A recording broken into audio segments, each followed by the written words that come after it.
उन्हाळ्यात शरीराला थंडावा देणारे विशेषतः जेवणासोबत किंवा लग्नाच्या पंगतीत आवडीने पिले जाणारे मठ्ठा रेसिपी आज आपण पाहणार आहोत.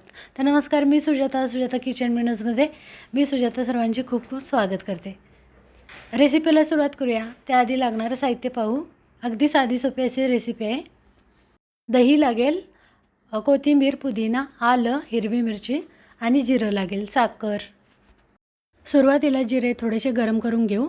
तर जिरे थोडे गरम करून घेतले म्हणजे याचा चांगला फ्लेवर किंवा चव ना मठ्ठ्यामध्ये चांगली उतरते. तर जिरे यामध्ये मुख्यत्वे वापरले जाते. जिरे गरम करून घेतले, थोडं गार केले. आल्याचे तुकडे घेतलेत. आलं थोडं जास्त घ्यायचं आहे मिक्सरच्या भांड्यामध्ये. आणि एक मिरची बारीक तुकडे केलेत. पुदिन्याचे 2 ते 3 पानं आणि अगदी थोडीशी कोथिंबीरीची एक काडी घेतली. त्यामध्ये आवडीनुसार आपण ना कोथिंबीर, पुदिना कमी जास्त करू शकतो. बारीक असं वाटण करून घेतलं आहे. थंडगार पाणी घेतलं आहे किंवा माठातलं पाणीसुद्धा चालेल. तर दही घेतलं आहे. दही पातेल्यामध्ये काढून घेतले. थोडंसं दही घुसळून घेऊ असं किंवा मिक्सरला फिरवून घेतलं. थोडं घट्ट असेल तरीसुद्धा चालणार आहे. तर या ठिकाणी अगदी ताजं असं मी दही वापरलं होतं. यासाठी ना अगदी थोडंसं असं पाहू शकता मिक्स करून घेतलं आहे आणि व्यवस्थित झालं आहे ते. तर आता मठ्ठा थोडासा पातळच असतो तर पाणी जास्त घालायचं आहे. तर 1 वाटी दही घेतलं होतं. त्यासाठी ना एक जवळजवळ तांब्याभर इतकं थंडगार पाणी वापरलं होतं मी. किंवा अगदीच थंडगार पाणी नसेल ना तर फ्रीजमध्ये ठेवलं तरीसुद्धा चालणार आहे किंवा बर्फाचे तुकडे घातले तरीसुद्धा चालतील. चवीनुसार मीठ घातलं काळं आणि मसाला संपूर्ण घालून घेतला आहे वाटलेला.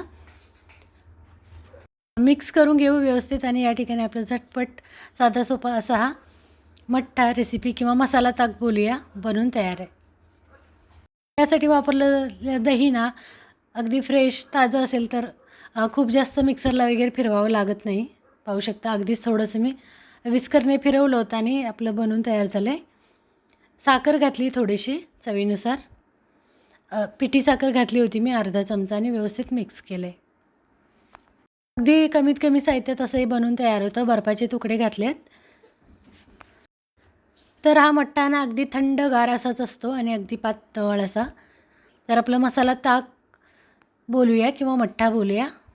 या ठिकाणी मस्त असं बनून तयार झालं आहे. तर वरून थोडीशी अशी मी पुदिन्याची पानं घातली होती. तर आवडीनुसार आपण ना कोथिंबीर बारीक चिरून घातली, पुदिना चिरून घातला तरीसुद्धा छानच होणार आहे. तर यामध्ये वापरला जाणारा जे वाटण होतं हिरवी मिरची, जिरं हे महत्त्वाचं आहे. तर शेवटी ना मी थोडंसं असे मिक्स करून घेतले, वर खाली केले पाहू शकता. यामुळे मस्त असे फेसाळयुक्त मठ्ठा बनला जातो. तर उन्हाळ्यात थंडगार आणि पचनासाठी उत्तम असा मठ्ठा रेसिपी नक्की बनवा.